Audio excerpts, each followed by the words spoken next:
Good day, strategy gamers, and welcome back to another episode of our Let's Play Downfall Conquest of the Third Reich by GMT Games. In this episode, we're going to be starting with the OKH phase as they're lowest on the initiative track. And as you can see, we've got the OKW and Soviet initiative markers stacked on top of each other, Soviet being on the bottom. So following that, we will move over to the Soviet player, and then following that, the OKW player if we have enough time. The weather marker is ahead of our initiative marker for the OKH, so we're going to go ahead and hop right over to the action track and see what options are available to the OKH player. As it stands on the action track, we see that the only currently available order would be the reverse side of that mechanize reinforcement shit. So we're going to go ahead and move everything down one, and then we will draw a new order out of the trusty old coffee mug to see what we got. Give it a good old shuffle, and what did we end up with?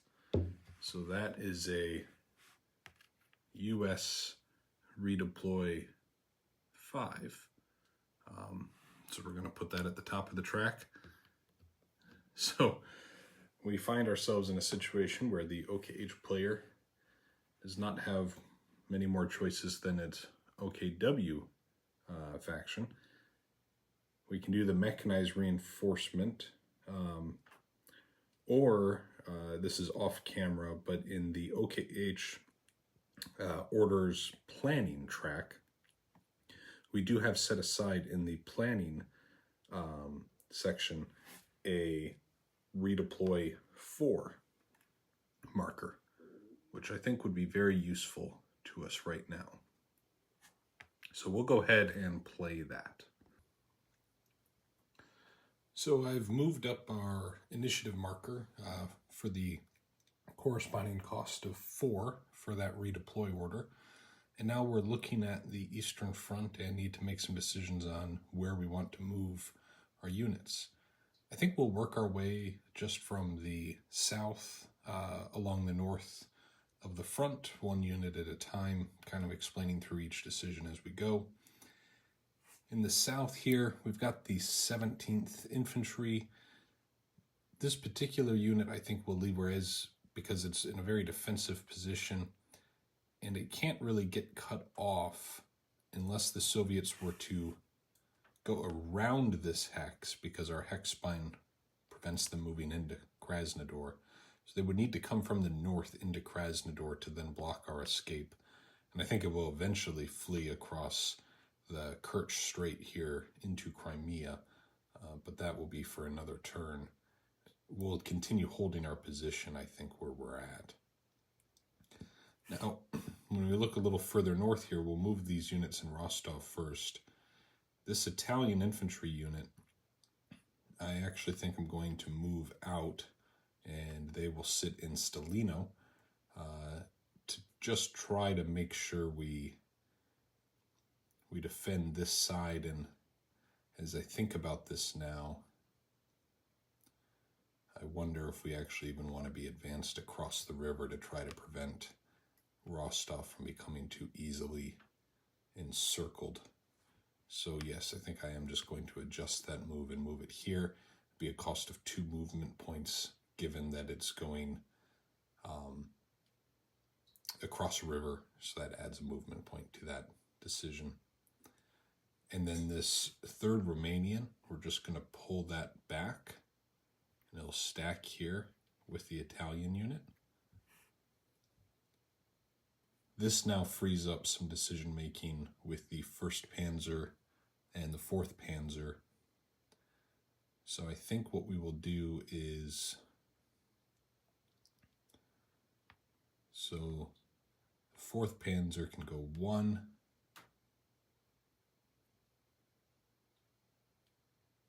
Well, I guess it's the same movement point. We're going to go to 3 movement points to get up here to Rostov.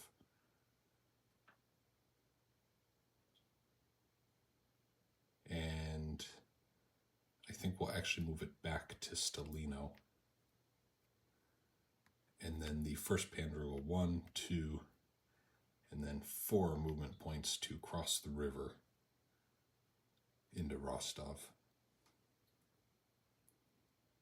We'll take a look a little further north here, and I think we will actually, this Romanian unit, I'm actually going to take it here, I think, into the forest. I know I'm probably breaking a little bit of etiquette there, as I'd already finished that movement, but I'm going to let it slide as I'm playing against myself, and I feel like I would have done the same for my opponent that I'm playing. The 6th Infantry, we're going to move back across the river here, and then this 2nd Hungarian will come north of Kharkiv. It's a little tenuous there. I get a little worried just about the Soviets' ability to break through, but we're trying to, as effectively as we can, shorten the length of the Eastern Front to try to make it harder for the Soviets to break through and encircle some of our units. They have such a numerical superiority, having a longer front is really to our disadvantage. So we're giving up ground, but we're hopefully doing it to have more effective defenses as we go through.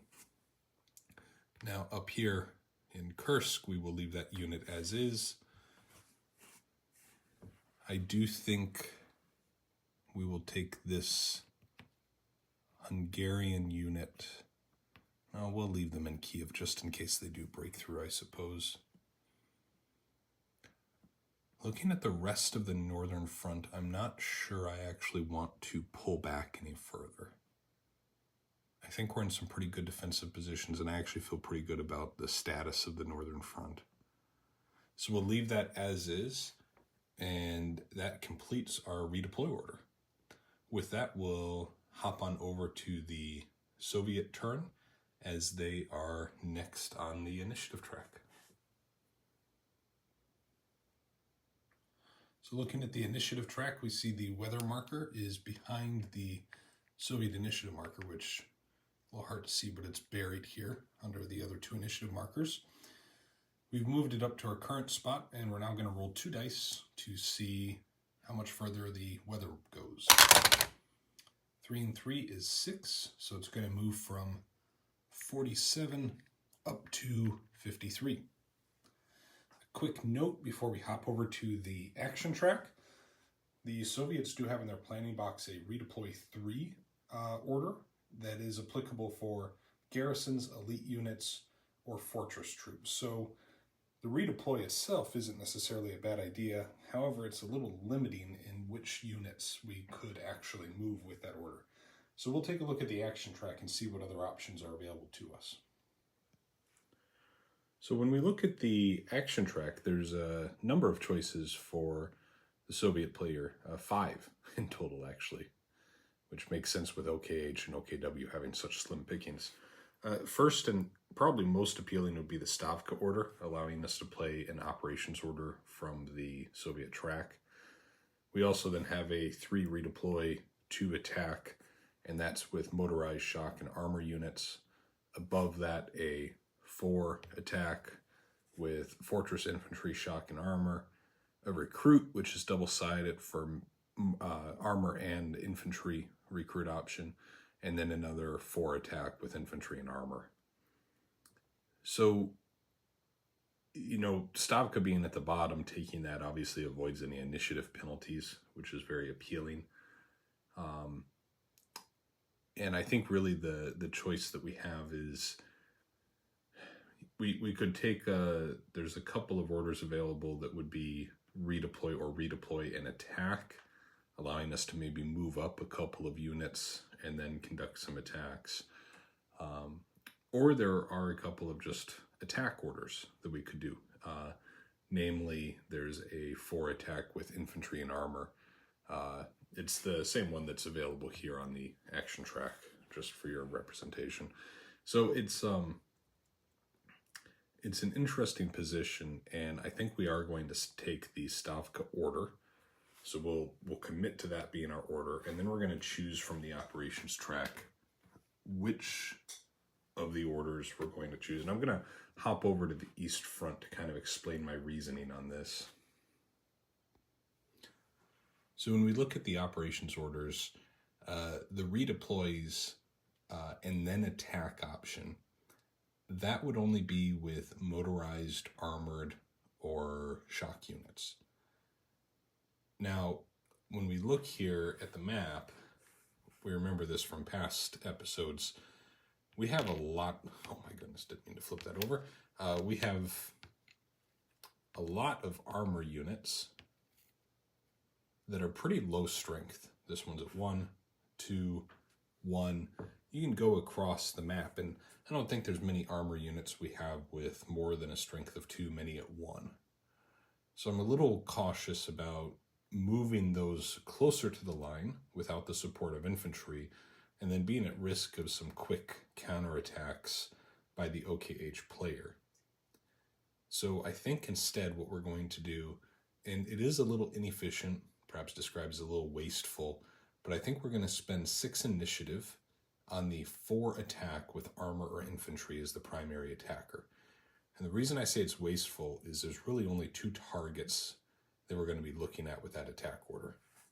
The first will be Kursk, where we have plenty of strength and flanking options to attack. And then the next would be up here in the north, where we have this lone unit in the Swamp X, but it's surrounded by a number of 2 strength infantry units. And that would allow us to put some pressure on the northern front, something that to date in the series we haven't really done. So the wasteful part is that instead of conducting 4 attack orders, we're only going to conduct 2. So we'll go ahead and pay that initiative cost, and then we'll go through and start conducting those attacks themselves. So I've actually reconsidered a little. We're going to try 3 attacks. The third attack is we're going to split up the attack on Kursk. This hex and its 2 units are going to attack this Hungarian defender. And then we'll do a second attack where these 2 units north of Kursk will attack into Kursk. Now, it'd be pretty much a sure victory, I think, if we devoted all of the resources to attacking Kursk. But I feel like the OKH faction is getting a lot of time to set up defensive positions, and I think we need to press a little. And if we manage to capture Kursk and this Hungarian unit, that really would put the middle of the OKH line in serious trouble. So I think it's worthwhile for us to press our luck a little and see what we can do. So let's start first with this attack on the Hungarian unit. The primary attacker will be this 3 strength infantry unit on the top. It will have an additional flanking unit on the bottom. And when we look at the terrain for the defender, we see it's just clear, so there's probably not going to be any modifiers there for terrain and such. So let's start counting this all up. So we have 3 for the strength of the attacking unit, plus 1 for the flanking unit. Don't have any armor to speak of. And there's no elite badges, no conscription badges. And the defender does not get any modifiers for terrain and such. However, the defender does have a strength 2, so we're going to take it from 4 down to 2. We're also not going to play any action cards. I forgot to mention that. There really aren't any applicable action cards. Although, one moment, let me actually just look real quick at the OKH hand. Yeah, you know, we might actually play this light artillery card. So that reads combat with your Axis minor or fortress units plus 1 modifier. I think we're going to use that. The Soviet player really doesn't have any applicable here. So that'll be a -1 DRM against the attacker. Let's see.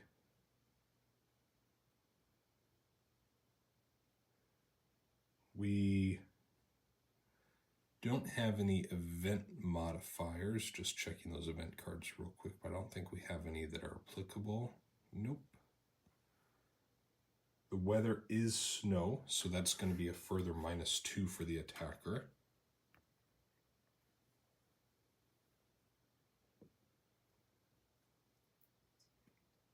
And I think that lands us at the right column and DRM.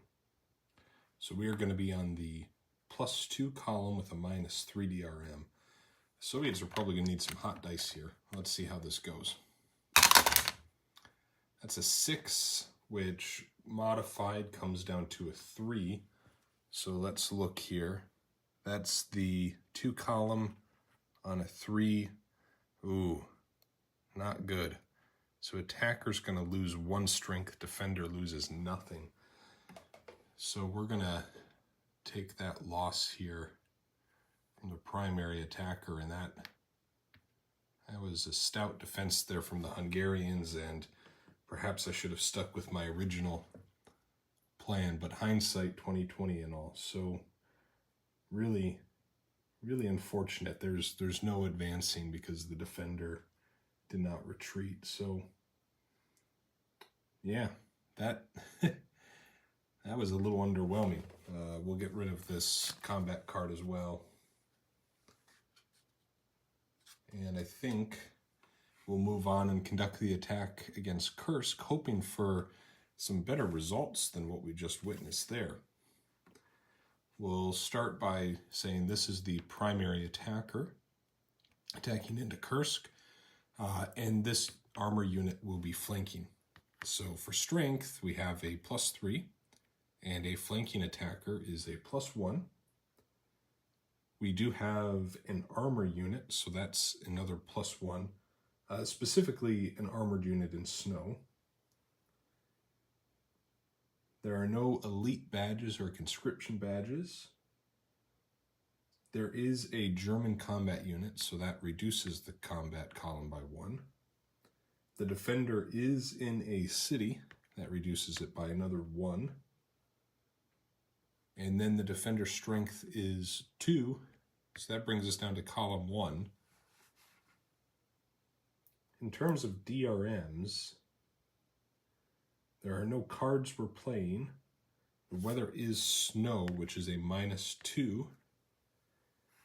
And I am just now noticing that actually, we'll go back and look when we finish this, but I missed the air superiority modifier that the OKH player actually does have at the minute. So that is a -1 air superiority DRM as well. This is going to be really, really tough. I think I made a bad decision splitting these up, but let's see how the results go here as we try to break into Kursk itself. Rolling the dice. At least a better roll for the Soviets. So that is a 9 with a -3 DRM brings us to a 6. And we are on the +1 table. So +1 on a 6. Sorry for the glare there. That's a 1-1. So attacker's going to take their loss from its primary attacker. Although 1 second. Yeah, I got that wrong. We don't do the loss on the infantry. We need to do the loss on the armor unit because that was involved. That's really unfortunate here.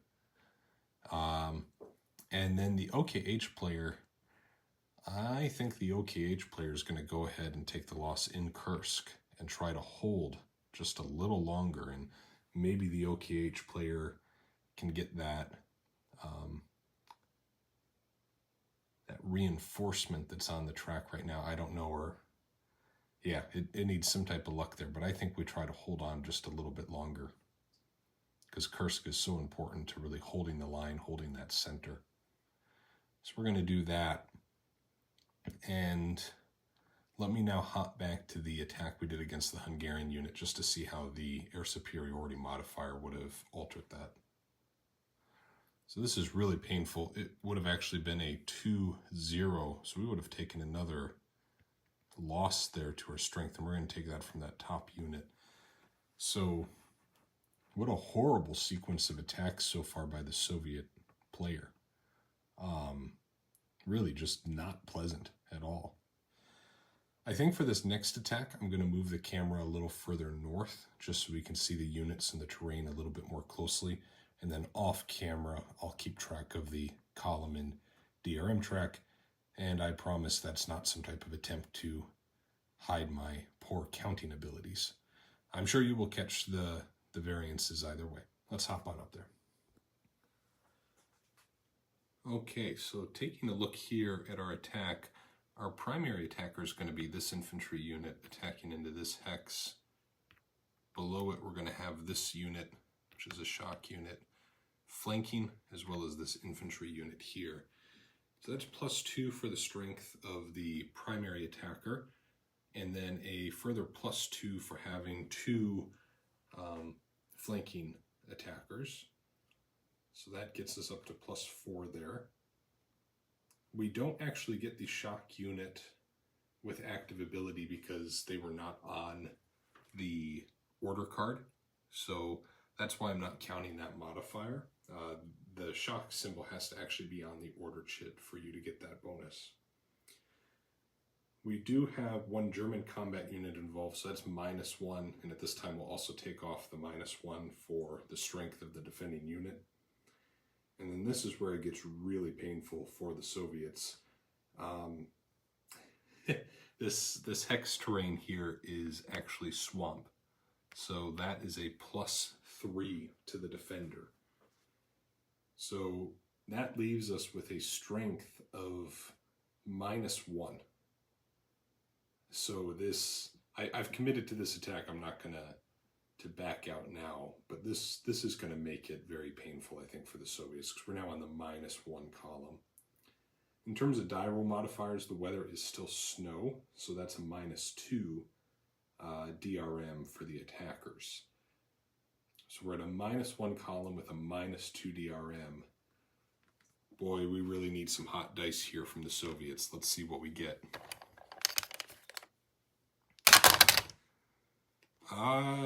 Not bad. I'm afraid we may have needed even stronger than that, but we'll see what that gets us. So a 10 with the DRM gets us to a 8. So let's look here at the -1 column on an 8, and that is 1-1. So just barely, we are actually going to get away with this attack being successful. What a die roll by the Soviet player. I'm going to clap myself on the back for a few minutes off camera for that one. So the attacker will take the strength loss here from the primary attacker.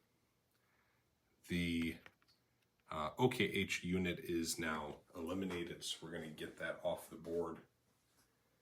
And then we're going to go ahead and advance with the entire stack here into that hex. So that completes that attack. Just a note as well, there actually wasn't a retreat possibility either for that unit given the hex spines of the attackers. So feels good. We've had a little bit of a breakthrough. 2 complete failures in the south around Kursk, but I guess 1 successful attack further north near Leningrad. So what a turn it's been for the Soviets. We did not pass any event markers, so we're going to not have any events to resolve, and going to actually, I think, just cut the episode here as I wallow in the sorrow of my attack decision-making as the Soviet player, and we'll see all of you next time around. Thank you so much for all your continued support of the channel and the videos. Love reading your comments down in the comments section below. Any questions, please always put them there and I'll do my best to answer. Or if you notice that I did anything incorrect, please, as always, leave that down there for my benefit and the communities as they go through and learn from these videos. Thank you so much and hope you have yourselves an excellent day. Bye now.